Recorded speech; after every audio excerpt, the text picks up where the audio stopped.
How does it feel, Joey, to know that Clint, in less than 9 months, has done more with your rental unit than you did in 10 years? Well, he did more in 1 month than I did in 10 years. No, I'm talking about like cumulatively. Oh. I mean, it's a good feeling. I mean, literally, cumulatively in 9 months, I think he's brought in as much money as you did with your condo in almost 10 years. Yeah, I feel like a failure, to be honest. But I'm grateful to know that Clint is pulling me out of it. Yeah. Well, welcome, Clint, to the show. First time on the air with us, right? Yep, absolutely. Appreciate it, guys. It's fun to have you here. We're a lot of times the listener has been listening to us talk about our short-term rental units, but at the same time, to kind of get your experience and your firsthand knowledge on this, I think it's going to be fun today. So talk a little bit about like what your experience has been seeing the STR business up and close. Well, the first key to it was getting Joey out of the way. No, but seriously, it's been an amazing almost a year now. A lot of drinking from the fire hose, so to speak. I've been involved in businesses, started up businesses, run businesses for the last 20 years. And I can honestly say that I am still shocked on a daily basis, like how easy this business was to get into, how easy it was to learn. Obviously had some coaching and some roadmap along the way, but the barriers to entry to this industry continue to shock me. Well, and for those of you who are listening, this is going to fit into that section of our journey that is picking your course, right? You've got to have clarity, you got to have control, but once you've done those things, now you have to figure out where you're headed, what's going to be your passive income means to your end of freedom. And for us, the short-term rental business was one of those things that caught our eye, and we're like, this is exciting. This is going to be the wave of the future. But little do we know, in the middle of COVID of all things, that this was like the best thing that ever happened to us. So for those who are listening and have never really experienced short-term rental from the investor side or from the person actively do it, just give the 2 or 3 minute version here. What are we talking about? How does this process work from a 30,000 foot view? So in its most basic form, you are taking a property, whether that's through pure ownership or arbitrage like we're doing, and literally taking it and allowing guests to stay with you for 1 night, for 7 nights, for 14 nights, whatever it is, and basically taking that property and turning it into the hospitality industry is essentially what it is. You're turning it into a glorified hotel room, so to speak. Which I love. I mean, we've all played the game Monopoly, and the goal of Monopoly is to crush your competition. Oh, it's your children. What? That's just my viewpoint on it. One of the ways on the way to crushing people in world domination of Monopoly is to get greenhouses and then turn them into red hotels. And ultimately, in the hotel industry is hospitality, right? You have people staying with you for nights instead of for years. The green houses, typically, we think of it for long-term. How have you seen this industry play out? Like, did you expect the instant success through what we're doing in this? Just be honest. I mean, obviously, you got into this looking into it, but like, did you expect to see the meteoric, the stratospheric growth? That's way beyond your vocabulary. Making up words as it goes. Very nice. No, I didn't. And literally, I mean, you guys, we started talking, it was probably end of March, early April of 2020. And, right when the pandemic hit, and we're sitting there strategizing on starting a business from scratch. and not only starting a business from scratch, but starting with an operator that had never run a single STR. And literally from that point in time, from those first conversations to the end of July, we had a profitable business. Now, Garrett, it was 1 unit at that point, but we literally took a property in late June, and by the end of July, we were showing $1,000 plus profit on that one property. So if you can show me where not only the inexperience of not being in that business, but getting a business up and running off the ground and literally in 6 weeks is profitable. I've never done that. Well, I think, hold on one second. I want us to break down even further. Somebody just heard you say before, you were talking about somebody could either own the unit or arbitrage. So break that piece down, because I feel like some people think, oh, you're talking about, I got to own this property, I got to go have this huge down payment, all this sort of things. That's not necessarily the case. Right. So arbitrage in its most basic form is taking something, repackaging it, and then selling it again to a consumer, right? So that's basically what we're doing. Is all of our properties, which we have 21 now. So all of our properties, we don't own any of them. We have a master lease with property owners, and we're taking their long-term rental units. So for example, we started with Joey's condo. So Joey is our landlord. I am the tenant for Joey. And I basically have taken his property that I pay him a monthly rent for. So he's getting his long-term monthly rental income.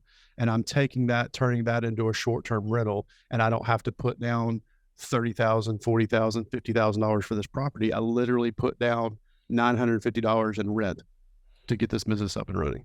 That's really cool, because that's the barrier entry we always kind of get stuck with. Well, man, I just don't have enough money saved. I've got to get more money before I can jump off into this. And I love how easy it is to get into that. And what you said a second ago is that we have taken a business that by the end of this summer will do 7 figures annually. Have you considered that, Joey? I'm hoping on it. Hoping is a strategy. It's not a great one. Come on, bro. What are you talking about? Hoping. I'm excited for it. How about that? I'm excited. Ready for it. Yes, ready. All right, cool.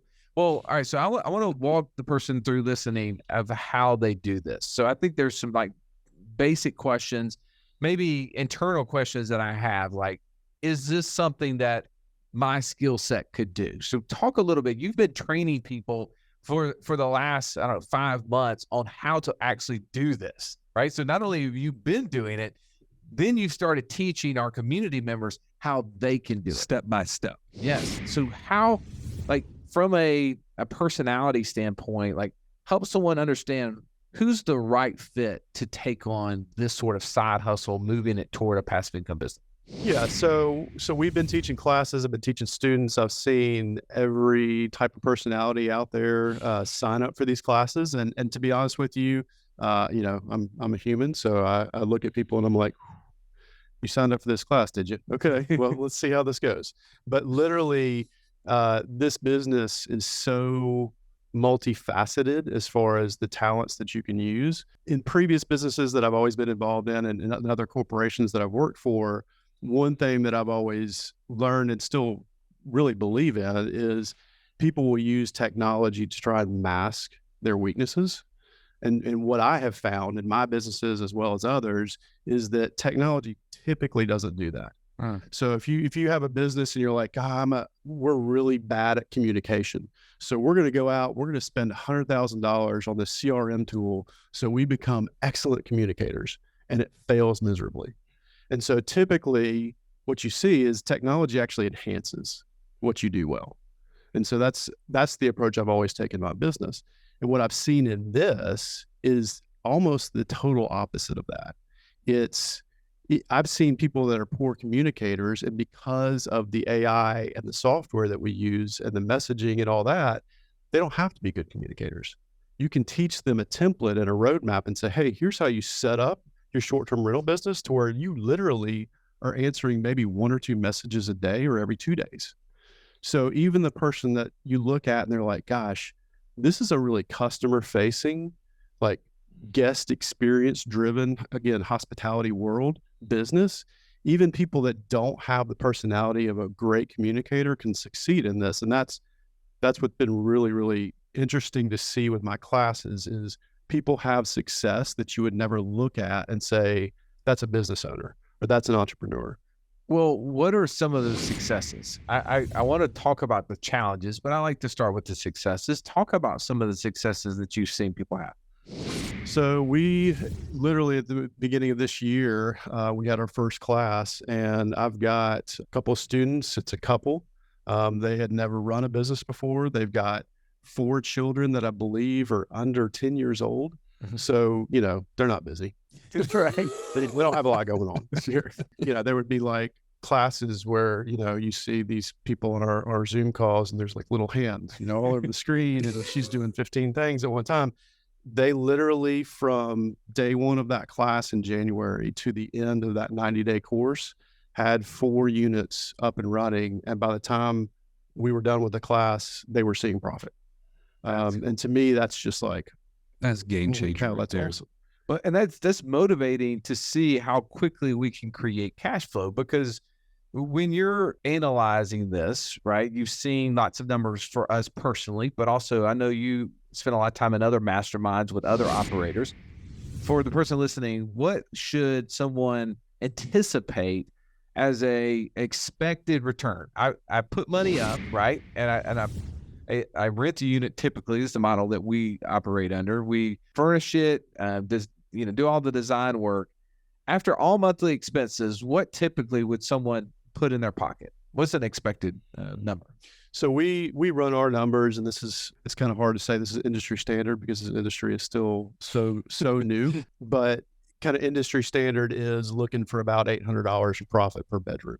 $800 per bedroom in profit. Yeah. If I analyze a deal, if I'm looking at a property and I'm running numbers and it's coming in at $400 or $500 a month because maybe the rent was higher or whatever, where I can't get that with my competition on a nightly rate, then I don't look at it.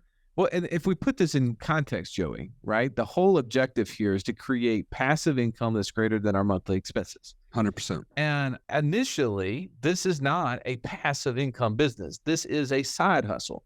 But what I love about this is that no matter where you're at, you can do the math. I remember the conversation, Clint. I don't know if I told you about this. I think I did. But I remember when we first started, if you remember, you had walked into one of the local paint companies to buy some paint to, I think, paint an accent wall. And you were having a conversation with a guy who owned the business. And he goes, what are you doing? You were telling him, hey, we're about to, outfit this new short-term rental that we have. And he goes, oh, yeah, I got another customer that does that. Do you remember how many units he said that guy had? I remember 2 things that kind of shocked me. Is one, he said that this lady had just walked in and bought 50 gallons worth of paint. The other thing was that she had, I believe, 29 units that she operated in the Birmingham area. Yeah, and I just remember having that conversations with my daughter, actually both daughters, the ones who've been on the show, Alexandria and Kate. And we were going down the road and I said, well, just imagine, I don't know how many bedrooms they have, right?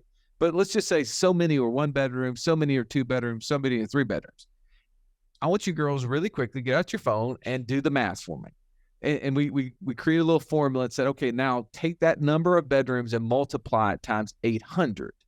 And the number was somewhere around 70,000 is what we came up with off these units. And I said, okay, do you think that would be a good monthly income?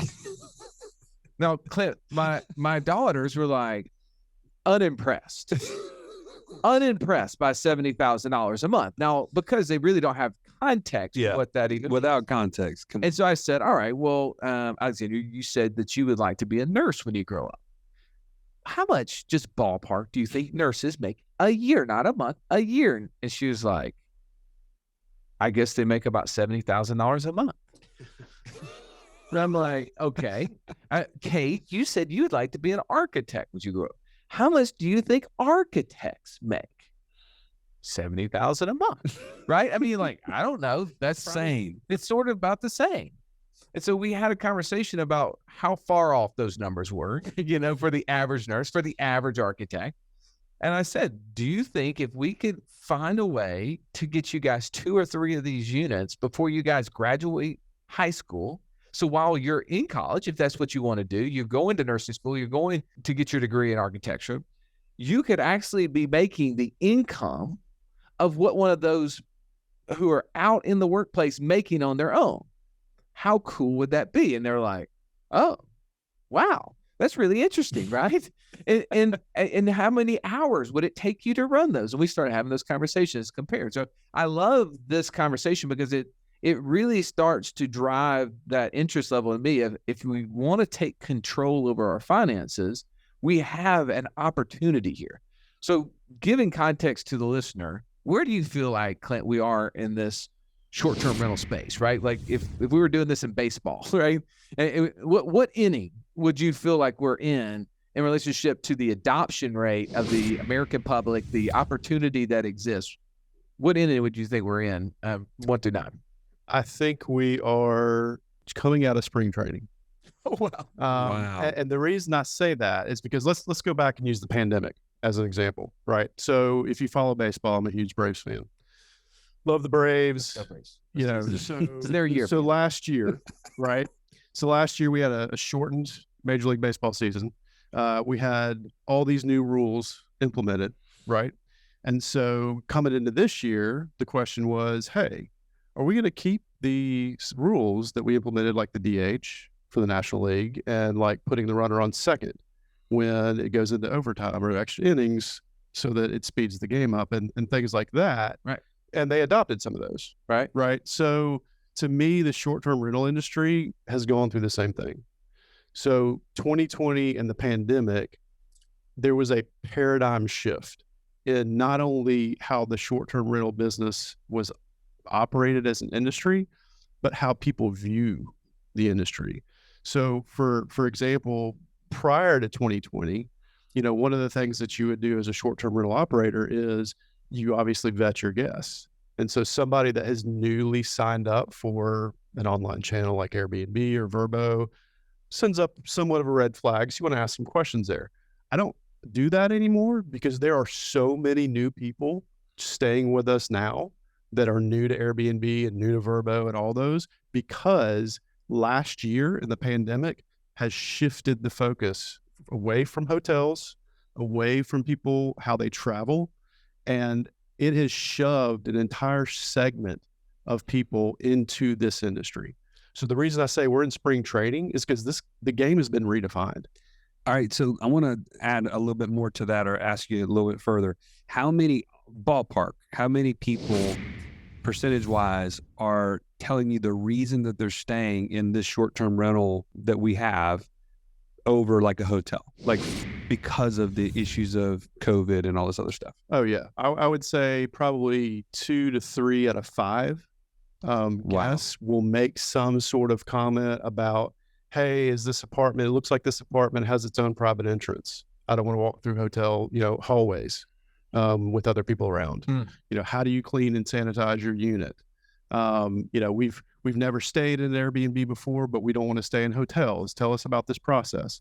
So those kinds of comments, like I said, it's 60, 70% of the people that are staying with us now are saying those things. I mean, my wife, who is, a dentist, she's kind of talked about that. I mean, she says, in her opinion, that people, the germaphobe within people, right, now have been exposed into this whole COVID virus, everybody being cautious as to what's going on. And there's a certain population group that will never go back to the traditional model. Like, they do not. And be honest, I mean, I know the first time we stayed in an apartment or a house as compared to a 600 square foot, 2-bed hotel room, you don't want to go back, especially if you have a family. Like, that is 600 square foot hotel room, you're paying twice as much as you would for me. Yeah. Well, I know I stayed in one that was in Boston. It was like a 67 foot. But some of the larger ones that may have a suite attached to it. But I just feel like we're never going back to a hotel room. We are literally going to always be in an environment where we have the opportunity to spread out, have multiple bathrooms, have the ability to wash clothes, because inevitably something's going to have happened and somebody didn't bring any extra pair of underpants. Like, how many times do we have to go through this pack underpants? We're washing underpants every night just so they have a clean pair for the next day. If you've listened to our show for any length of time, you've heard us talk about infinite banking and how we are able to use that concept to create over $50,000 a month in passive income. But it's just not that easy to figure out, how does this all connect into my own personal system? Stallion, that's why we created the passive income operating system, bro. It shows you how to turn active income into passive income. It makes all the steps come together. If you would like to get access to it as a podcast listener, we've never given this away in public before. Go to what'swhatwallstreet.com/PIOS. There was nothing worse than walking into class when you're in school and the teacher saying, pop quiz day. Why? Because you were unprepared. Are you unprepared though for financial freedom? Don't be. Find out how close you are by taking our 30-second quiz at wealthwithoutwallstreet.com/quiz. So Clint, in addition to what we've already said, you brought up in the community recently that somebody was talking about the opportunity within the number of units that are needed to meet the demand in the short-term rental space. I don't recall the details. Could you share a little bit about that? Yeah, it was an interview on CNBC, and he's been on multiple channels now. And I guess he's a subject matter expert. I mean, he's the CEO of Airbnb. So I'm assuming that he knows what he's talking about. Maybe crunches some numbers and has a bunch of like nerds in a room that give him information. Right. So yeah, he basically said over the next couple of years, they need at least 1 million more hosts in order to meet the demand that they're seeing now from the marketplace. And so that's why I said earlier, it's a whole different game. Well, I was getting I was in a text group the other day, and one of the guys was sharing there's a new platform that's being launched out there from an investor to connect a short-term rental operators host with investors. So someone who could actually invest into a existing short-term rental business and earn a profit off that business. Like there's technology now trying to connect those dots, and it's going to do nothing but grow. I mean, I'm grateful that we don't own a hotel. I'm grateful that we have the maneuverability with these, right? So, I mean, one of the things I think is really interesting is the conversations that happen with these owners of the apartment complexes and the managers. I think that's a question somebody might have is like, well, is this sketchy? Like how, if I go and I were to talk to somebody about renting their place, do I need to do it kind of behind the scenes, not really tell them I'm going to put this on Airbnb and put it on Vrbo and booking.com? How do those conversations go? Like obviously you're teaching our students how to do that, but you've been to those conversations. How do those normal conversations go? Yeah, especially, when you're talking about arbitrage. So you're approaching a property owner that may or may not have even heard of what you're trying to do. So from a barrier entry standpoint, those are one of the conversations that can go really, really well or can go, downhill quickly. And so what I try to teach our students is, look, it's a numbers game. It's no different than any other business. It's no different than sales calls or leads coming in or whatever. It's a numbers game.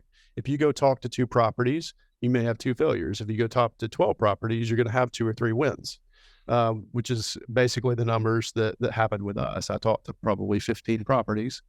We've got 3 properties now under our management. So those conversations, I would tell you, even from a year ago when we first started, are getting easier.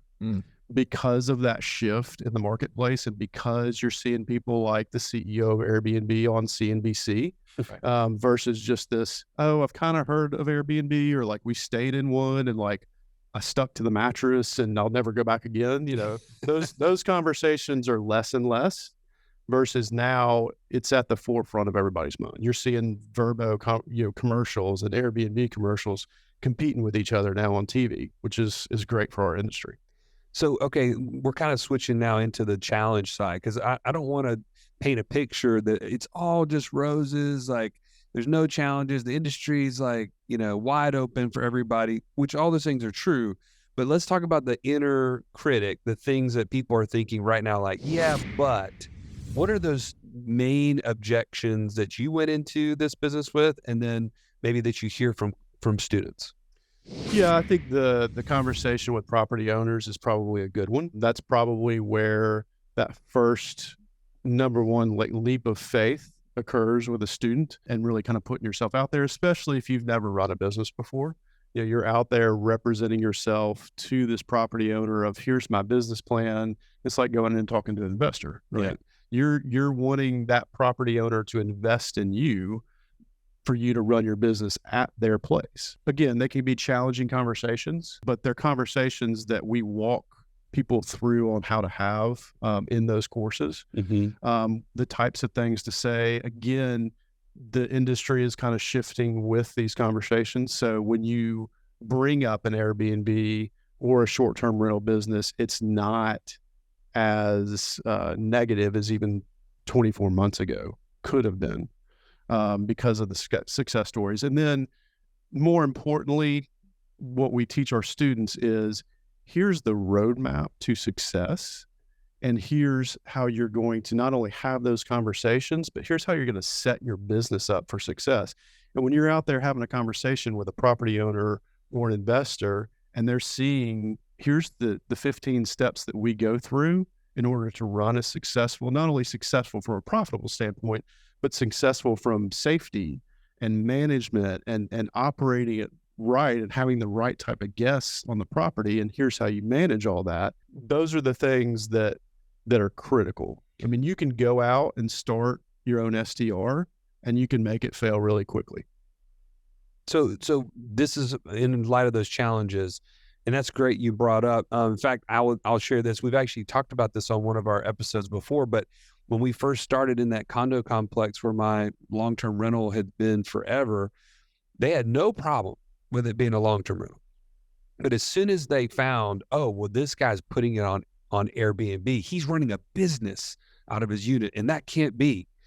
And I had to have a conversation with the association president, and I started telling him what all we do with this unit to make sure it's like 10 times better and more secure than if it was a long-term rental. He immediately was like, wait a minute, we need to rethink our stance on this. This is actually really good for our association. And it's like totally changed the way that they think about it. Well, go through. What are those things? What are the safety measures that we have available to us that are actually making the complexes actually safer because we're operating our business the way that we do as a true business?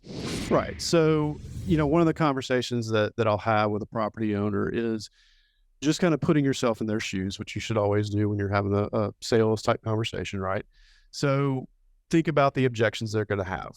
There's people coming and going. I don't know who they are. Like, do I get to know these people? Like, what's your checks like? So basically I explain it to it this way is, look, Russ, you're a property owner. You've got these 12 units. I get it. Like, this is your asset. This is valuable to you. Let me ask you a question. If you were to evaluate a couple different property managers and one came to you and said, hey, I'm going to install a doorbell camera on every single unit that you've got just from a security measure. I'm also going to be in this unit twice a week, cleaning it, doing any minor maintenance that needs to be, so that if there's a doorknob sticking, I'm going to fix that. I'm not going to call you about that. I'm going to touch up paint probably 3 to 4 times a year, make it look brand new. And by the way, when I hand this back to you in 5 or 7 years, because that's how long I want to operate out of it at least, it's probably going to be in better shape than when you gave it to me. And that property manager also said, hey, and this other guy wants to charge you 15%. By the way, I'm going to pay you rent. I'm going to pay it on the first of the month every time, like clockwork. And I'm not going to charge you a dime to manage this property at all. Would that interest you? Yeah. Okay. Yeah. Because that's what I do, by the way. That's what we do.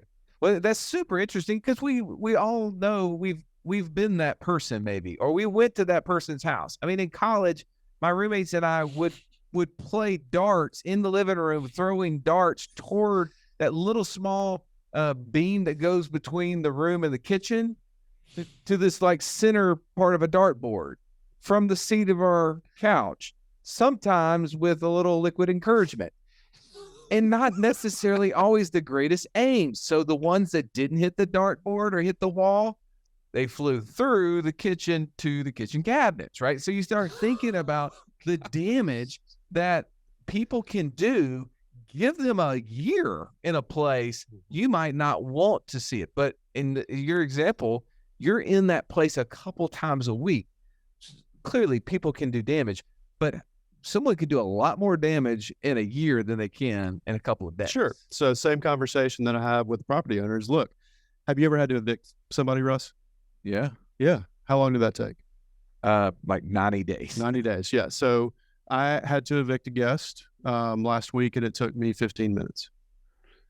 Tell me more about that. How did that go? So we message them. So our guests are simply that. They're guests. They have a license to occupy. They don't have a tenant. They don't have tenant rights.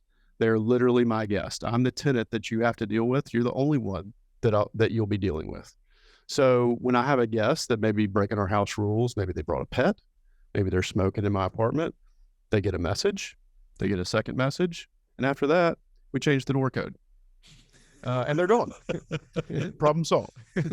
So it's kind of like that movie, Office Space. Yeah. Where they fix the problem. They just stop paying the guy. so fix the glitch. So we fix the glitch. Well, so literally I can get rid of somebody that's a bad actor in my business in the course of literally 90 minutes, whereas it's going to take you 90 days. So what's going to happen in that 90 days when you tell that tenant that they're getting evicted? You think they're going to treat your place really well? Yeah. Yeah. So if I have a bad actor in my business, they're gone. We clean it. Next guest comes in. Well, and I like the conversation you're having there. It's business owner to business owner. It's no longer tenant to landlord kind of conversation that they're used to. They probably respect that so much more. Oh, I can't tell you how many property managers or like leasing agents you'll walk a property with, and you're explaining your process. You're explaining, hey, this is how we check to make sure that the person that booked the reservation is actually the one that checked in. You know, we get a photo ID from them, and then we check the camera.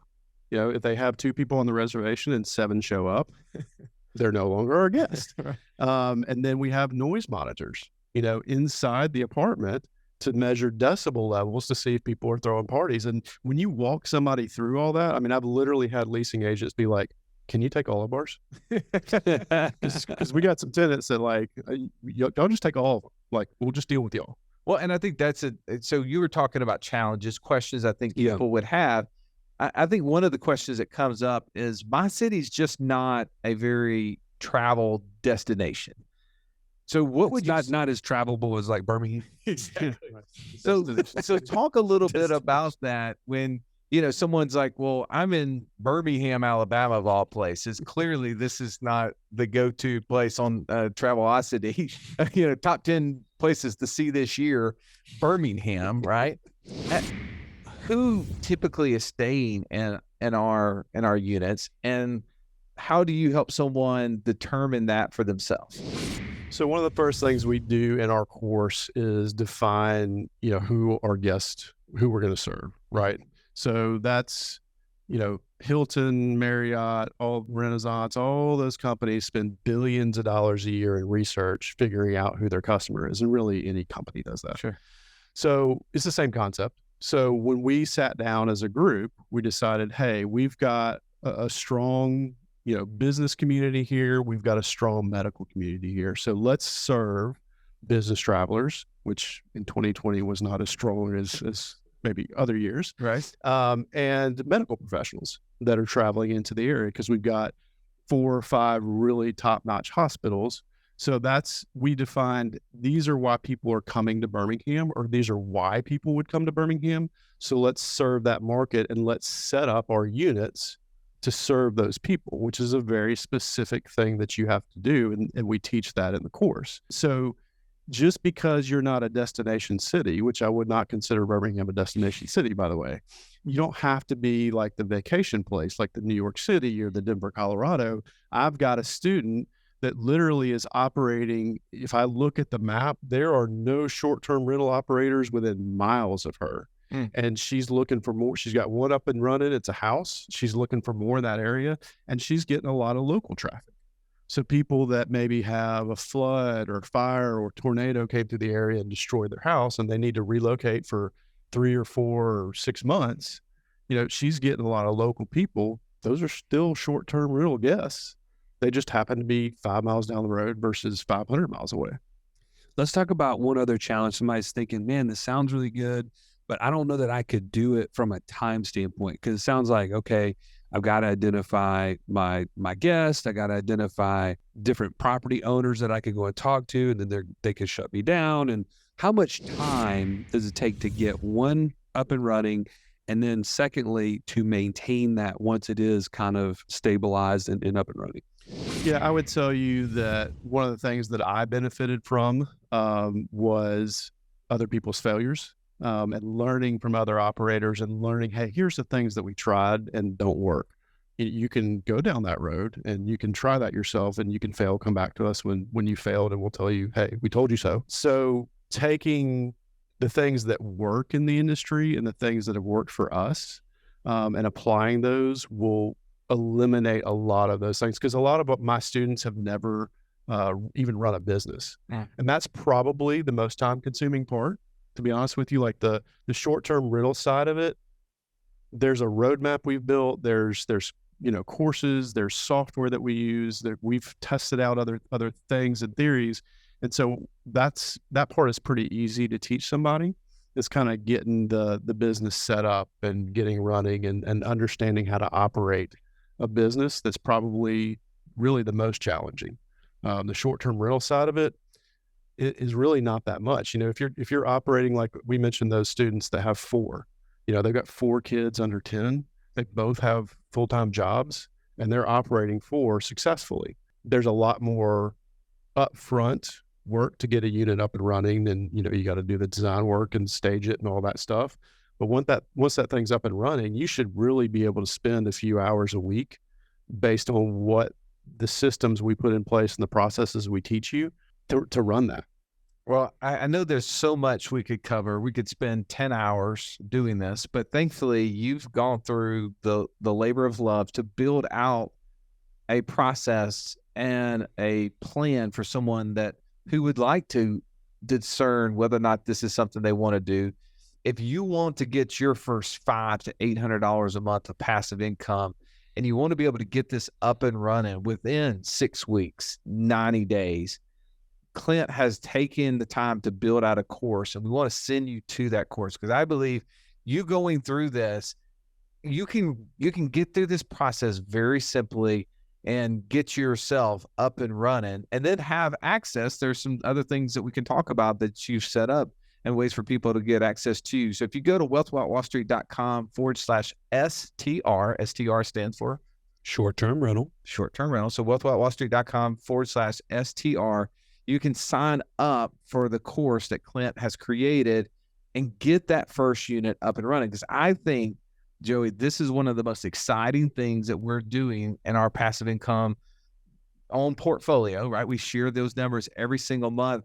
And by the end of the summer, by the end of 2021, we literally will have a business that will, over a 12-month cycle, will bring in over $1 million total. And I just think this is something that is, as you said, Clint, really excites me, is that the first batter has not even came to the plate. That's how early in the game we are with this opportunity. And there are so many different creative ways to do it. And you've so eloquently laid out that process in this course. My daughter and I have gone through your live course, and I'm super excited about what she's doing. She's got her first rental. It's making money. I think last month she brought in net a little over $500, and that's good, because now she can start paying back that policy loan that she took out to buy that car. And I can teach her the value and responsibility of making money and how hard it is to make it, but also to get her going over and participating in that process. Because I do think, like, we're in that phase, Joey, where we have nephews that are graduating high school, some that are graduating college. And I would love my girls to see this entrepreneurial opportunity in the STR space and be able to go through this course, take this content to heart. And if they want to pursue something that they need to go to college for, great. But at the same time, the business that they can learn by actively running one, and a profitable one at that, is worth hundreds of thousands of dollars more than they could ever get taught in some stinking classroom. 100%. Couldn't agree with you more. Clint, it's so awesome to have you as our operator, number one, and number two, for you to be able to share that expertise with our community in this course is amazing. Guys, if this is anywhere near your investor DNA and what you feel like could be your course to passive income, I want to encourage you again. I'll just bring it up, wealthwithoutwallstreet.com/STR. Take the course, get started, And then Clint, how can they interact with you going forward? So I'm in the community as well. So you can look me up there. And then obviously our students have access to me as well. So I'm constantly answering questions or, hey, this came up or whatever. And I'm actively on that community. So, Well, and I know that you're also running kind of an accelerator class for those who go through the course. They have the ability at a discount to get into that accelerator, which meets weekly, right? it does. And talk a little bit about what that class, what are the students asking you and learning in that kind of follow-up? Yeah. So that's kind of the sort of the next steps, right? So in order to be in that class, you've got to have a unit that's up and running and you're operating it. And so to me, that's our peer group. That's our time to spend an hour and a half a week to say, hey, Russ, this happened to me over the weekend. I had a guest do this. What would you do in this situation? Or, I've got somebody asking for, a 6-month stay that I'm really excited about, but they want a 20% discount. Like, would you do this? All right, let's look at the numbers. Does this make sense? So just a peer group that's in it daily and sharing ideas. And we're doing research, and I'm always kind of evaluating new technologies that we share in that group. So just kind of helping people take it to the next level. Which is really cool because as a person who goes through this course, they get a 50% discount off of that, which that's over $200 a month discount that they get access to just a handful of months. They've paid for the actual course themselves. So even if you have already know how and already own a short-term rental business, and you may not need all the steps that Clint would teach in the course, just by buying the course, you get access to that group, which gives you access to Clint and the peer group. And we've seen such success of people that are rising because they're challenging each other. Clint, thank you for coming on. Now go back and start crushing it, man. Let's get you out of the podcast room. Get more units. Go back and get us some more units. Thank you for being here. And as always, thank you for listening to this episode. Please take time to share this with somebody you know. Also take time to rate and review the podcast. That's how other people that you don't even know gets to learn about how this is helping you become financially free. Have an amazing day. This has been the Wealth Without Wall Street podcast. Don't forget to subscribe to the show to break free of the Wall Street mindset and begin building wealth on your own terms in places you understand so that your wealth will never run dry. See you next episode.